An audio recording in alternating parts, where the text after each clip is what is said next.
श्रीराम जय जय राम। श्रीराम जय जय राम।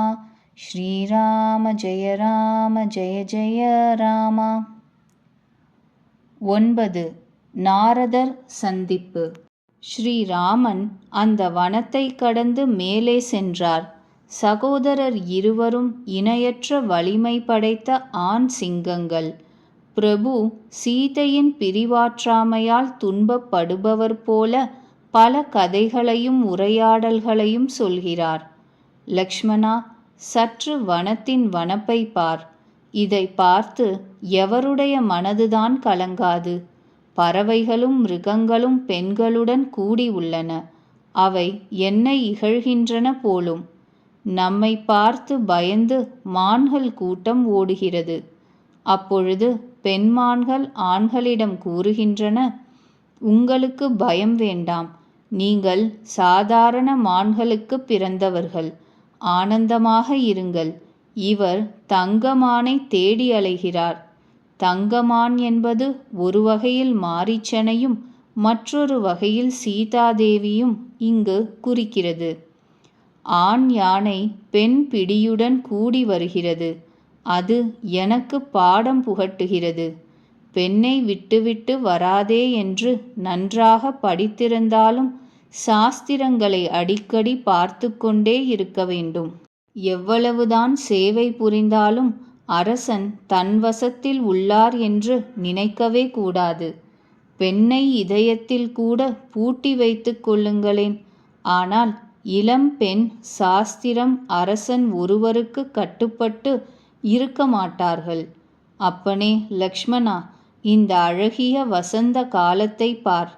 அன்பிற்குரியாளை பிரிந்த எனக்கு இது பயத்தை உண்டு பண்ணுகிறது. சீதையின் பிரிவாற்றாமையால் வருந்துகின்ற என்னை வலிமையற்று தனியாக மாட்டிக்கொண்டேன் என நினைத்து மன்மதன் வனத்தின் வனப்பு வண்டுகள் பறவைகளுடன் எனக்கு சவால் விடுகிறான். அவனுடைய தூதன் தென்றல் காற்று நான் தம்பியுடன் இருக்கிறேன், தனியனல்ல என்று பார்த்துவிட்டு போயிருக்கிறான். இந்த செய்தி கேட்டு மன்மதன் தன் படையை தடுத்து முகாம் போட்டிருக்கிறான். உயர்ந்த மரங்களில் கொடிகள் மரத்துக்கு மரம் தாவி துடிக்கின்றன. பலவிதமான தம்புராக்கள் மீட்டுகின்றன போலும். தென்னை பனை மரங்கள் அழகான கொடி மரங்களுக்கு ஈடாக நிற்கின்றன.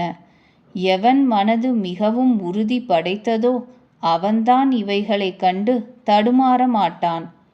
பல மரங்கள் பல மாதிரி பூக்கின்றன. படைகளுக்கு ஏற்ற உடை தாங்கிய வீரர்கள் போல் உள்ளது. அங்கங்கே மரங்கள் வரிசையாக உள்ளன. போர் வீரர்கள் தனித்தனியாக அணிவகுத்து நிற்பது போல. குயில்கள் கூவுகின்றன. அது மத்தகஜங்கள் எக்காளிப்பது போல உள்ளது. நீர் பறவைகளும் நெருப்பு கோழிகளும் ஒட்டகை பொதி போர் கழுதை படை போலும். மயில் சகோரம் கிளி புறா அன்னம் இவையெல்லாம் அரபு குதிரைகள் போலும். சிட்டுக்குருவிகள் நாரைகள் காலாட்படை போலும். மன்மதனின் படையை வர்ணிக்க இயலாது. மலைகளின் சிகரங்களே ரதங்கள், நீர் வீழ்ச்சிகளே முரசுகள், சாதக பறவைகள் துதி பாடகர்கள், மன்மதன் குணங்களை பாடுகின்றவை. தேன் வண்டுகளின் ரீங்காரமே பேரிகை முழக்கம். செனாய் வாத்தியம் போல் உள்ளது. குளிர்ந்த நறுமணமுள்ள மெல்லிய காற்று தூது வருகிறது. இவ்விதம் நாற்படைகளை அழைத்து கொண்டு மன்மதன் எல்லோருக்கும் சவால் விட்டு கொண்டு சுற்றுகிறான். லக்ஷ்மணா, மன்மதனுடைய இந்த படையை பார்த்து எவன் எவன் தைரியமாக இருக்கிறானோ உலகில் அவனுக்குத்தான் புகழ் உண்டு. இந்த காமதேவனுக்கு பெண்தான் மிகப்பெரிய வலிமை. அவளிடமிருந்து தப்பியவன் சிறந்த போர்வீரன்.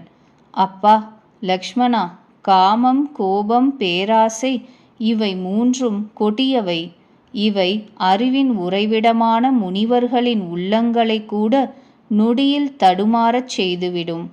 பேராசைக்கு விருப்பம் துணை, கர்வத்திற்கு உடற்கட்டு துணை, காமத்திற்கு பெண் மட்டும் துணை, கோபத்திற்கு கொடிய சொற்கள் துணை.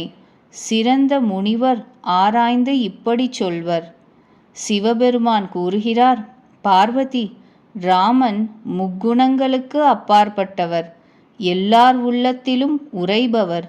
அவர் காமிகளின் கையாலாகாத்தனத்தை எடுத்துக்காட்டி விவேகிகளுக்கு மனதில் வைராகியத்தை இவ்வாறு கூறி திடப்படுத்துகிறார்.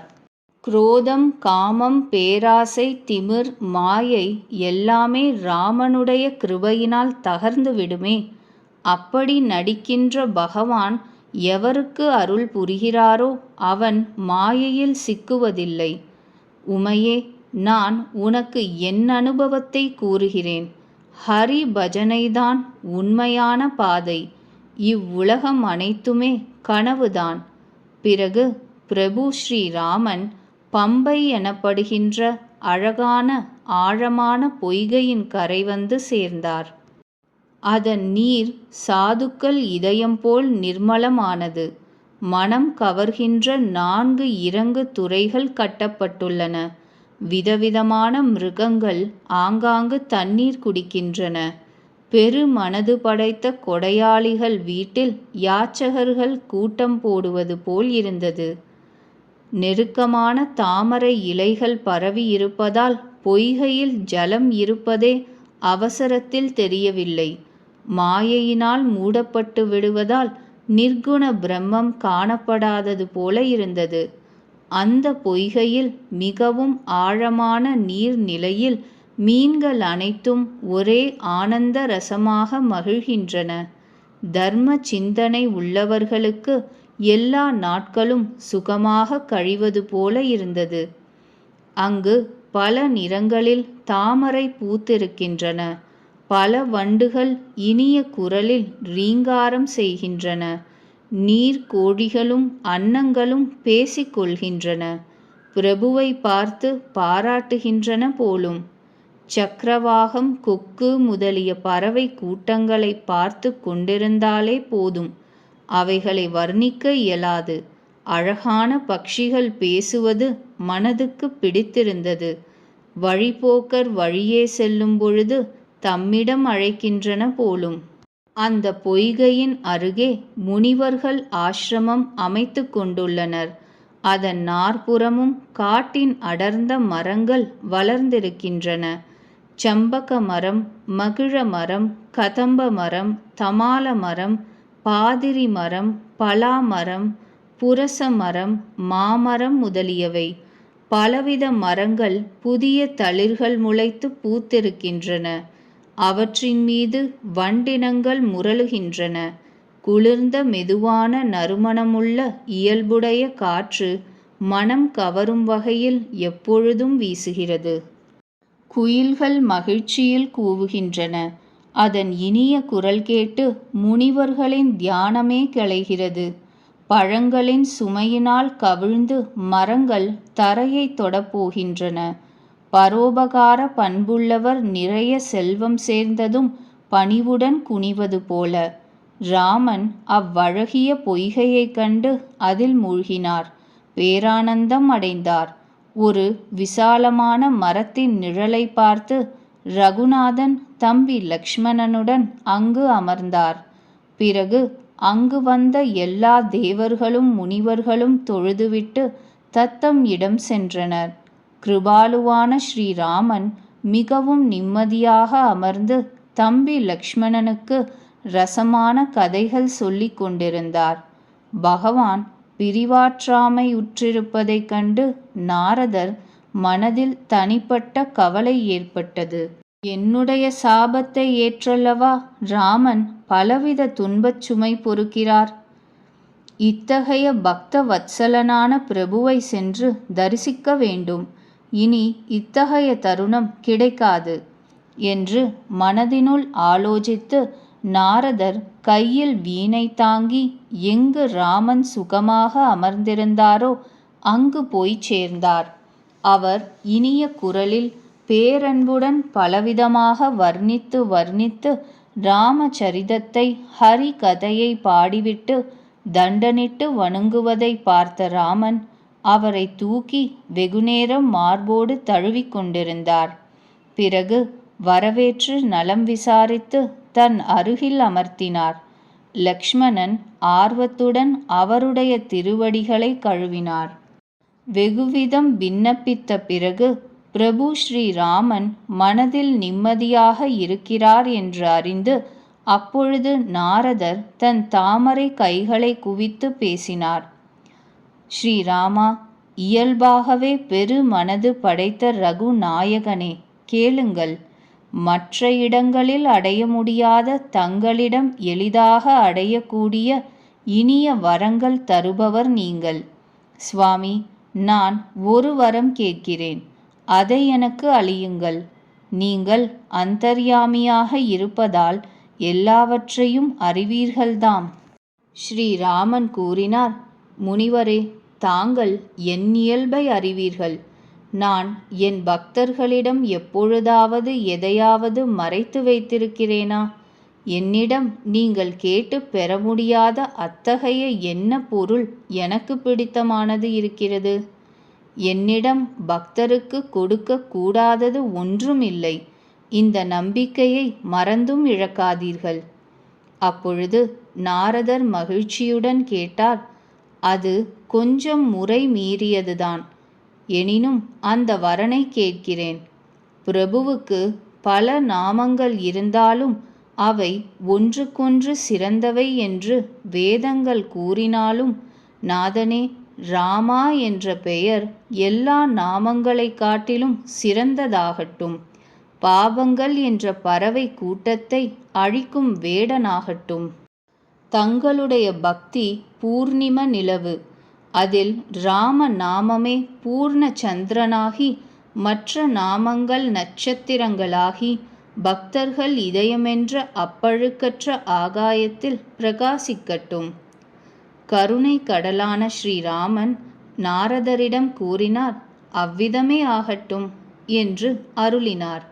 அப்பொழுது நாரதர் மனதில் மிகவும் மகிழ்ச்சியடைந்து பிரபுவின் திருவடிகளில் தலை வணங்கினார். ரகுநாதன் மிகவும் தன்னிடம் பிரசன்னமாக இருக்கிறார் என்று அறிந்த நாரதர் இனிய மொழி பேசினார். ராமா, ரகுநாதா, எப்பொழுது தாங்கள் தனது மாயையை விரித்து என்னை மயங்கச் செய்தீர்களோ அப்பொழுது நான் திருமணம் செய்து கொள்ள விரும்பினேனே. பிரபுவே, தாங்கள் எக்காரணம் கொண்டு என்னை மணந்து கொள்ள விடவில்லை? பிரபு கூறினார், முனிவரே, கேளும். நான் பெருமையுடன் கூறுகிறேன். எவன் எல்லா ஆசாபாசங்களையும் துறந்து என்னை மட்டும் வழிபடுகிறானோ, ஒரு தாய் குழந்தையை எப்படி காப்பாற்றுகிறாளோ அப்படி நான் எப்பொழுதும் அந்த பக்தனை கவனித்து கொள்வேன். சிறு குழந்தை ஓடிப்போய் நெருப்பையோ பாம்பையோ தொடுமானால் அப்பொழுது தாய் அவற்றை அகற்றி குழந்தையை தப்பிக்க வைக்கிறாள். தற்புத்தி வந்த பிறகும் அந்த தனயன் மீது அன்னை அன்பு காட்டுகிறாள். ஆயினும் முன் சொன்னபடி நடப்பதில்லை. ஞானிகள் என்னுடைய வளர்ந்த பிள்ளைகளுக்கு ஈடானவர்கள். உங்களைப் போல தன் திறமையில் பெருமைப்படாதவரான தொண்டர் என் குழந்தைக்கு ஈடானவர்.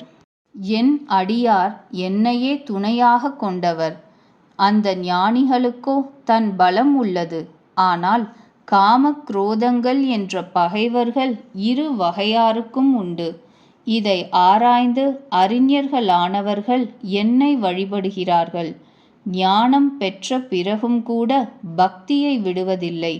தானே தன்னை காப்பாற்றிக் கொள்ளும் ஞான பலம் உள்ளவர்கள் கூட தற்காப்பை என்னிடம் ஒப்புவித்துவிட்டு வழிபடுகிறார்கள். காமம், கோபம், பேராசை, திமிர் எல்லாம் அறியாமைக்கு திடமான படைகள். இவற்றில் மாயையே வடிவான ஸ்திரீ என்பவள் மிகவும் கொடிய துயர் அளிப்பவள். முனிவரே, கேளுங்கள். புராணங்கள், வேதங்கள், சாதுக்கள் இப்படி கூறுகிறார்கள். அறியாமை என்ற காட்டை மலர்விப்பதற்கு வசந்த ருது போன்றவள் பெண். ஜபம், தவம், கட்டுப்பாடு என்ற நீர்நிலைகள் எல்லாவற்றையும் கடும் கோடையாக மாறி அந்த பெண் வற்ற வைத்து விடுகிறாள். காமம், குரோதம், திமிர், பொறாமை முதலியவை தவளைகள். இவற்றிற்கு மழைக்காலமாக மகிழ்ச்சி அளிக்கும் ஒருத்திதான் பெண். கெட்ட எண்ணங்கள் ஆம்பல் மலர்களின் கொத்து. அவற்றிற்கு எப்பொழுதுமே சுகம் அளிக்கின்ற சரத்காலம் இந்த பெண்தான். தர்மங்கள் அனைத்தும் தாமரை கூட்டம். தாழ்ந்த சிற்றின்பம் தருகின்ற பெண்ணே பனிக்காலமாகி தாமரை காடுகளை எரித்து விடுகிறாள். பிறகு பெண் பின் பனிக்காலமாகி தனது என்ற அபிமானமான முட்செடிகளை வளர்க்கிறாள். கொடிய இருள் மயமான இரவு போன்ற பெண் பாபம் என்ற ஆந்தை கூட்டத்திற்கு சுகம் அளிப்பவள். புத்தி, வலிமை, நற்பண்பு, சத்தியம் இவை மீன்கள். அவைகளை தாக்குகின்ற நாணல்கள் ஸ்திரீகள் என்று அறிஞர்கள் கூறுவர். வாலிப வயது பெண் கெட்ட பண்புகளுக்கு வேர். கஷ்டம் அளிப்பவள். எல்லா துயர்களுக்கும் சுரங்கம். ஆகவே முனிவரே, மனதில் இவ்விதம் நன்கு அறிந்து உங்களை மனம் செய்து கொள்வதிலிருந்து தடுத்தேன். ரகுநாதனின் இனிய மொழி கேட்டு முனிவர் மெய் சிலிர்த்தது. கண்களில் நீர் நிரம்பியது. எந்த பிரபுவுக்கு இந்த பாங்கு இருக்கிறது கூறுங்கள். அடியார்பால் இவ்வளவு பாசமும் பிரேமையும் வேறெங்கு கிடைக்கும்? எவர் பிரமை நீங்கி இத்தகைய பிரபுவை நாடவில்லையோ அவர் ஞான சூனியர், கெடுமதி படைத்தவர், வஞ்சிக்கப்பட்டவர், பாக்கியமற்றவர். பிறகு நாரதர் ஆர்வத்துடன் கூறினார், விஞ்ஞானம் மிக்கவரே, ஸ்ரீராமா கேளுங்கள். ரகுவீரா, சம்சார பயத்தை போக்குகின்ற நாதனே, இப்பொழுது தயவு செய்து சாதுக்களின் இலக்கணம் பற்றி கூறுங்கள். ஸ்ரீராமன் கூறினார், முனிவரே, சாதுக்களுக்கு நான் வசப்படுகிறேனே, அத்தகைய சாதுக்களின் இலக்கணம் கூறுகிறேன். அவர்கள் காமம், கோபம், பேராசை, அறியாமை, திமிர், பொறாமை என்ற 6 விதமான விகாரங்களை வெற்றி கொண்டவர்கள். பாவமற்றவர்கள், ஆசையற்றவர்கள், மன உறுதி படைத்தவர்கள், தனக்கென ஒன்றும் வைத்து கொள்ளாதவர்கள், உள்ளும் புறமும் தூயவர்கள், சுகத்தின் உறைவிடமான எல்லையற்ற அறிவு படைத்தவர்கள், சங்கல்பமற்றவர்கள், தேவையான அளவுக்கு குறைவாக உண்பவர்கள், சத்தியத்தில் உறுதி படைத்தவர்கள், கவிஞர்கள், அறிஞர்கள், யோகிகள், எச்சரிக்கை உள்ளவர்கள், பிறரை மதிப்பவர்கள், தற்பெருமை அற்றவர்கள், நெஞ்சுரம் பெற்றவர்கள், தர்மத்தின் விளைவு அறிந்து அதன்படி நடப்பதில் சிறந்தவர்கள், குணங்களின் நிறைவிடம், சம்சார பிணி அற்றவர்கள், ஐயமற்றவர்கள், என் திருவடி தாமரைகளைத் தவிர அவர்களுக்கு உடலும் பிரியமானதல்ல, வீடும் பிரியமானதல்ல. தம் காது கொடுத்து தம் புகழ் கேட்க கூசுவார்கள். பிறர் குணம் கேட்டு மிகவும் மகிழ்வார்கள். எளியாரிடமும் சம பாவனை உடையவர்கள், குளிர்ந்த மனமுள்ளவர்கள், நியாயத்தில் என்றும் தவறமாட்டார்கள், நேர்மையான இயல்புடையவர்கள், எல்லோரிடமும் அன்புள்ளவர்கள். அவர்கள் ஜபம், தவம், விரதம், புலனடக்கம், மன அடக்கம், கட்டுப்பாடு இவற்றில் எப்பொழுதும் ஈடுபட்டவர்கள். குரு, கோவிந்தன், அந்தணர்கள் இவர்களின் திருவடிகளில் அன்பு கொண்டவர்கள். அவர்களிடம் ஊக்கம், பொறுமை, நட்பு, தயவு, நிம்மதி, என் திருவடிகளில் கபடமற்ற பிரேமை என்பன எல்லாம் உண்டு. வைராகியம், விவேகம், பணிவு, பரமாத்ம விஞ்ஞானம், வேத புராணங்கள் பற்றிய தெளிவான அறிவு உண்டு. அவர்கள் டம்பம், தற்பெருமை, திமிர் கொள்ள மாட்டார்கள். மறந்தும் கூட கெட்ட வழியில் அடியெடுத்து வைக்க மாட்டார்கள். எப்பொழுதும் என் லீலைகளை பாடுவர், கேட்பர். உந்துதலின்றி பிறருடைய ஹிதத்தில் கருத்துள்ளவர்கள். முனிவரே கேளுங்கள். சாதுக்களுக்கு எத்தனை குணங்கள் உண்டோ அவற்றை சரஸ்வதியும் வேதங்களும் சொல்லி முடிக்க முடியாது. சாதுக்களின் உயர் குணங்களை ஆதிசேஷனும் சரஸ்வதியும் கூட கூறி விவரிக்க முடியாது என்று கேட்டதும் நாரதர் ராமனுடைய திருவடிகளை பற்றி கொண்டார். ஏழை பங்காளன் கிருபையுள்ள பிரபு இவ்விதம் தன் திருமுகத்தால் பக்தர்களின் குணங்களை கூறினார். பகவானுடைய திருவடிகளில் மீண்டும் மீண்டும் தலை வணங்கி நாரதர் பிரம்மலோகம் சென்றார். துளசிதாசர் கூறுகிறார், எவர் ஆசாபாசங்களை துறந்து ஸ்ரீ ஹரியின் அந்தரங்கத்தில் மட்டும் ஈடுபட்டிருக்கிறார்களோ அவர்கள் கொடுத்து வைத்தவர்கள். எவர் ராவணன் பகைவனான ராமனுடைய தூய புகழ் பாடுகின்றனரோ கேட்கின்றனரோ அவர்கள் வைராகியம் ஜபம் யோகமின்றி ராமனிடம் திடமான பக்தி பெறுவார்கள். வாலிப பெண்களின் உடல் விளக்கொளிக்கு ஈடானது. மனமே, அதற்கு விட்டிற்பூச்சி ஆகாதே. காமத்தையும் ஆசைகளையும் கர்வத்தையும் துறந்து ராமனை வழிபடுவாயாக. சத்சங்கத்தில் சேர்வாயாக. கலியுகத்தின் எல்லா பாபங்களையும் போக்குகின்ற ஸ்ரீ ராமச்சரித மானசத்தின் இந்த 3வது படி முற்றிற்று. ஆரண்ய காண்டம் முற்றியது.